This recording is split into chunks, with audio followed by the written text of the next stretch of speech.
Jesus will ask us on Judgment Day, what have you done for me? What have you done for me in this life that I gave you?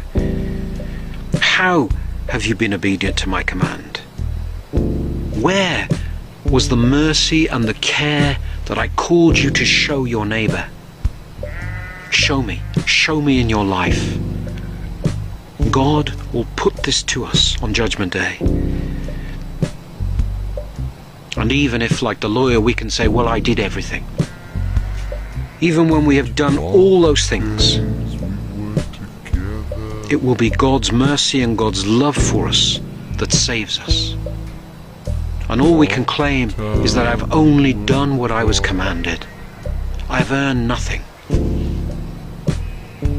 And let us pray that in that moment, the Lord will show us mercy.